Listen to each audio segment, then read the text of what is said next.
Now, breaking news from NBC4. And I think it's just a disgrace.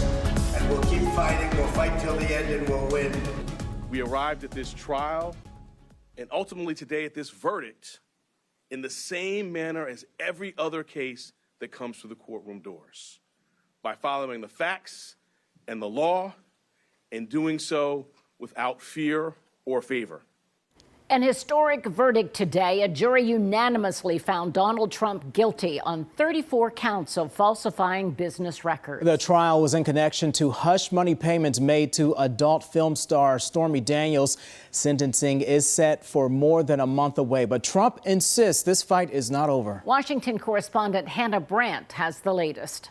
Reaction is coming in from Ohio lawmakers tonight. In a statement, Republican Senator J.D. Vance called today's verdict an absolute miscarriage of justice that will no doubt be subject to appeal. Republican Congressman Jim Jordan is railing against the verdict, saying it shows what happens when the justice system is weaponized by partisan prosecutors and that the trial was designed to keep Trump off the campaign trail.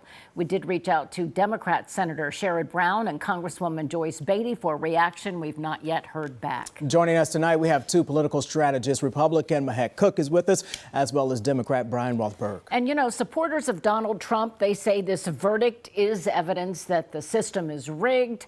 Others say that it's evidence that no one is above the law. So was it the justice system itself? I'll start with you that was on trial here. I think it's... Now, breaking news from NBC4. That breaking news, NBC4 has an update on the explosion in downtown Youngstown at a Chase Bank building. According to the fire chief, 6 people have been transported to the hospital. 1 person is still unaccounted for. The explosion happened before 3 this afternoon. People in the area said they could smell gasoline at the time. Now, police are assessing the structural integrity of the building, which also contains apartments. NBC4 will continue to keep you updated here on air and online. And we thank you for staying with us for NBC4 at 5:30. I'm Jared Smalley. And I'm Jennifer Bullock. The stretch between now and Labor Day is known as the 100 deadliest days of the year. And according to AAA, as school winds down now, crashes involving teenagers go up. And new at 5:30, NBC4's Jackie Gillis spoke with a former trooper who was hit by a distracted driver while on duty back in 2019. Now he's taking his knowledge and sharing it with some of the newest drivers. Jackie, what did he tell you? Columbus police have arrested a 17-year-old boy in connection to dozens of car break-ins that happened this morning near the University District. Yeah, this is just the latest crime spree happening in the last few weeks involving teenagers. The car break-ins happened on West 8th Avenue and surrounding streets. Over the weekend, 2 teenagers were arrested and charged with felonious assault after shots were fired at Easton Town Center. Now, we went to some of the city's top law enforcers to get their plans on how to prevent more juvenile crime. Police Chief Elaine Bryant says her officers are keeping a close watch on areas where they are needed most. We do directed patrol as well, so we are very focused on the areas that we know that things that could possibly occur. We're trying to be preventive in these measures. We're working with the court system to ensure that, you know, we are doing the best that we can with our juveniles. The city of Columbus did make a nearly $21 million investment into summer youth programming this year. More information about that on our website, NBC4i.com. Happening today, the 5th largest school district in Ohio began interviewing superintendent candidates. The candidates for Southwestern City Schools are all from districts in Ohio, and they include Randy Banks, the assistant superintendent in Worthington, Dr. Todd Hoadley, the superintendent at Toll's Career and Technical Center in Plain City, Dr. Jamie Lucier, the current deputy superintendent at Southwestern, Chris Paporis, the superintendent in Euclid, and Dr. Walter Skaggs, the superintendent at St. Clairsville Richland City Schools. Now, there are 34 schools and 21,000 students in the district. Finalists will be interviewed a second time next week. Current superintendent Dr. Bill Wise will step down August 1st. He'll be special assistant to the superintendent until his retirement in 2025. And in one of the top clicked-on stories right now at NBC4i.com, some parents in that district are raising concerns after the school board hired an area attorney for help in the superintendent's search and on other projects, but they're not sharing many details. Omar Tarazi of Hilliard was hired in January. A parent who's been following Tarazi's billing of the district spoke to NBC4. Now, Tarazi charged the district more than $20,000 per month for work done in February, March, and April. The district also pays 2 legal firms for work. A spokesperson for Southwestern City Schools said that the work is protected by attorney-client privilege and would not share details of the work involved. NBC4 spoke with Tarazi, who also would not share details about the work he has performed for the district. You can see exactly how much Tarazi and the 2 law firms charged the district inside our in-depth report. That's at NBC4i.com. Tomorrow marks 80 years since D-Day. We will see one of the biggest commemorations in history as the last surviving World War II veterans head back to the beaches of Normandy, that is. Earlier today, President Joe Biden arrived in France. We're in honor guard, and the French Prime Minister were waiting, all to honor the sacrifice of veterans.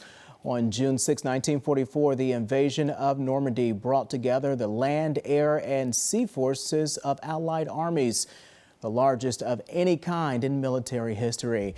Be sure to join us for our special D-Day, The Greatest Victory. The special includes a trip to Normandy as Nexstar shares the stories of the men lost in the invasion and the women who made a difference in the war effort. D-Day, The Greatest Victory airs tonight at 8 right here on NBC4.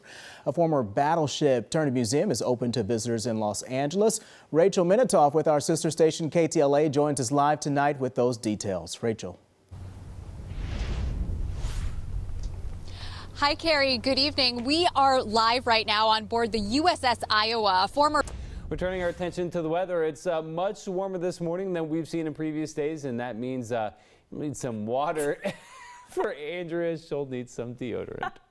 I just want you guys to know, I showered and I'm wearing deodorant, so wow. No worries. Lucky us. Lucky you guys. This is why everyone needs to tune in every day. Otherwise, there's really so much context missing. Yeah, you'll miss it if you blink. Yeah, Word to the rise. Yes, when we did have that taste of fall last week, yeah, it did feel nice. You may have not had to wear deodorant. Andrea revealed just a little too much about Save some money. Come on. You're not all natural, baby. Turning to life for radar. Or return to Central Ohio. Don't want to forget the deodorant Monday and Tuesday. Oh, I'm going to have to use it every day now. Jeez. Oh, thanks, Brian. I think today is a tribute. I cannot sing. Give me a man after midnight. I don't want to make your ears bleed because I'm tone deaf and I just can't. I was going to say, this one I'm not familiar with.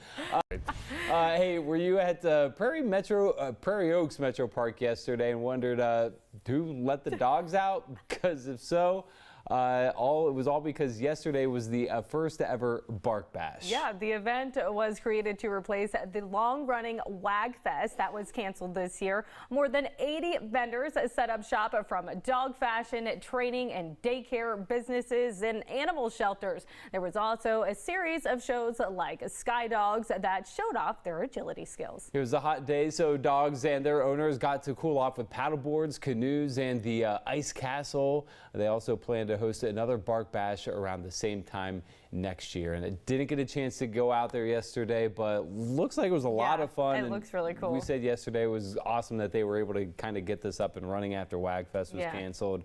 I know a lot of dog owners were disappointed. So, and as Brian would say, there's a lot of hot dogs. A lot of hot dogs there, and glad that they were able to cool off there on the water. So sure. Cute there. Well, do you like baseball? Because I do. And how much Babe Ruth's jersey is going for? New this morning, if you have Instagram or TikTok, you may have noticed something very mindful, very demure recently. Yeah, it's all thanks to a Chicago-based TikTok content creator. Take a listen. See how I do my makeup for work? Very demure, very mindful. I don't come to work with a green. That video gaining more than 17 million views. That's crazy. In 2 weeks, it is even hitting national brands like Netflix and the presidential election. It's everywhere. Yeah. I can't escape it. But what does demure actually mean? Well, according to Merriam-Webster, it means affected Effectively modest, reserved, or serious. Very demure, very mindful. It's everywhere. It is everywhere. I've even seen like our coworkers like posting it in different ways. Yeah, exactly. We at NBC4 are very demure, very mindful. Take a look at this. Yeah, this is what I was talking about. I was going to say, Jared and Chief Meteorologist Dave Mazza posting that they are this was the most recent one that I saw, and I'm not sure if either of them are demure or mindful in that picture. Here's the thing, when Dave Mazza and the rest of us, we have the Central Ohio's most accurate forecast. We think about how we deliver that. And with that, we're very mindful, we're very considerate, we're very demure. Wow. Very cutesy. The word is not a new word. No. You go back to Mulan, the Disney Mulan movie. She says it when she's listing all the qualities that like the proper bride needed to be. This movie I've never seen, so I can't. You've never seen Mulan? No. How not? Very demure. Not demure. Not not mindful. Oh my God. Cutesy. No. But her check here is saying yes to the temperatures that we're seeing across Central Ohio today. Topping off at 90 here in the city, 92 tomorrow. Wrapping up the weekend, going into the new week, we just continue the upward temperature trend. So if you are out and about and you start to feel hot out there, just make sure you have Be mindful. Put on plenty of deodorant. Be mindful. I wore deodorant today because I said I would. You missed a lot last week, by the way. It feels like I'm the black sheep of this group right now at the moment. Yeah, you've been missing a lot of I love the 95-degree weather. I'm not mindful or demure. Not there. What are you going to do? Hey, have a great weekend, everyone.